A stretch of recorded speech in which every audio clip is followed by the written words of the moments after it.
दिन जिसके बारे में तिरमिजी की हदीस नबी सल्लल्लाहु अलैहि वसल्लम कहते हैं, वो क़यामत का दिन इतना खतरनाक, इतना भयानक दिन होगा कि इंसान का कलेजा उसके मुंह में आ जाएगा। अल्लाह अकबर।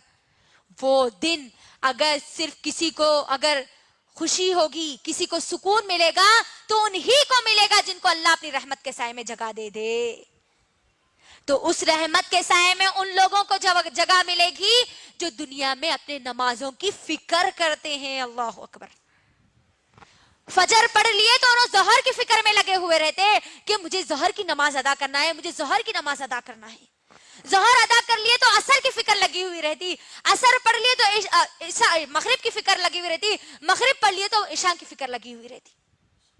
आज देख लीजिए, अपना जायजा लीजिए मेरी बहनों, क्या ये फिक्र कभी हमारे अंदर भी पैदा हुई? जब कभी दुआ की जाती है कि ऐ अल्लाह आप हमको आपके अर्श के साए में जगह दे दीजिए, तो हम सब आमीन कहते हैं, लेकिन हम उस साए में जाने की कोई तैयारी नहीं करते, तो कैसे हमको उस रहमत के साए में जगह मिलेगी?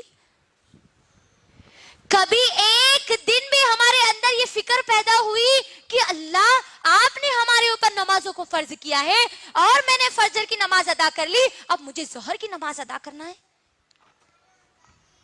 आज हमारी नमाजों का हाल तो अल्लाह अकबर, हम भूल गए आज नमाजों की अहमियत को, इसीलिए आज हमारे लिए नमाजें छोड़ना आसान हो गया। मेरी बहनों, आज अगर किसी में नुकसान होता है तो सिर्फ और सिर्फ हमारी नमाजों में नुकसान होता है।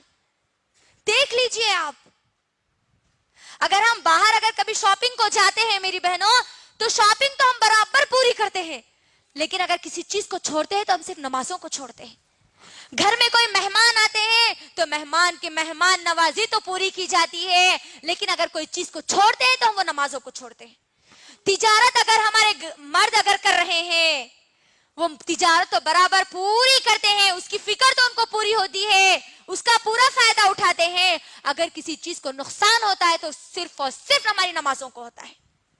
फंक्शन में जाते हैं, शादियों में जाते हैं हम, तो बराबर शादी से पूरा फायदा उठाते हैं, बराबर पूरी शादी को अटेंड करते हैं, लेकिन अगर किसी चीज को हम भूल जाते हैं, किसी चीज को हम छोड़ देते हैं, तो सिर्फ और सिर्फ नमाज को हम छोड़ देते हैं। देख लीजिए आप, आज हमारा मामला नहीं है ये। हमारे घरों में जब कभी शादी ब्याह का माहौल होता है तो मुझे बताइए कि कितने लोगों को नमाजें याद रहती है। क्या समझते हैं हम, घर में अगर शादी है तो क्या अल्लाह ने नमाज माफ कर दी? घर में अगर कोई मर गए तो अल्लाह ने नमाज माफ कर दी? घर में अगर बच्चा पैदा हो गया तो बाप को नमाज माफ है? गौर करिए, लड़की अगर दुल्हन बनकर बैठी है तो अल्लाह उसको ये छूट देते हैं कि आज तेरा एक ऐसा दिन है जिस दिन तू दुल्हन बन रही है, तो तेरे लिए नमाज माफ है। कहीं ऐसा मिलता है जिक्र हमको? फिर क्या सोचकर हम नमाजों को छोड़ देते हैं? अल्लाह अकबर। गौर करिए मेरी बहनों, क्या हो गया आज हमारी उम्मत की माओं को, क्या हो गया आज हमारे घरों को?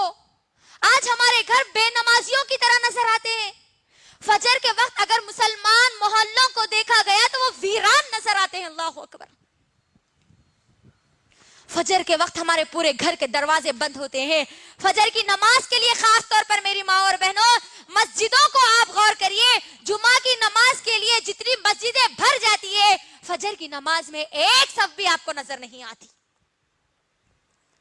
क्या अल्लाह ने हम पर सिर्फ जुमा की जुमा नमाज फर्ज की है? आज हमारा मामला कैसा हो गया मालूम है मेरी बहनों? आज हम नमाज अदा कर रहे हैं 8 की, घाट की और 360 की। 8 की मतलब जुमा की जुमा को, घाट की यानी नमाज जनाजा, 360 की यानी ईदैन की नमाज, ईद की नमाज। यही हो रहा आज। क्या अल्लाह ने 8 दिन में एक मर्तबा नमाज पढ़ने का हुक्म दिया?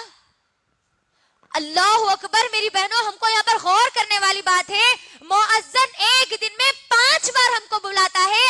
अल्लाह अकबर, अल्लाह अकबर। देखो, अल्लाह बड़ा है, तुम्हारा काम बड़ा नहीं है, तुम्हारी औलाद बड़ी नहीं है, तुम्हारा शौहर बड़ा नहीं है, तुम्हारे माँ बाप बड़े नहीं है, तुम्हारी दुनिया का इल्म बड़ा नहीं है, दुनिया की कोई चीज बड़ी नहीं है। अल्लाह अकबर। आओ वो रब की तरफ जो सबसे बड़ा है।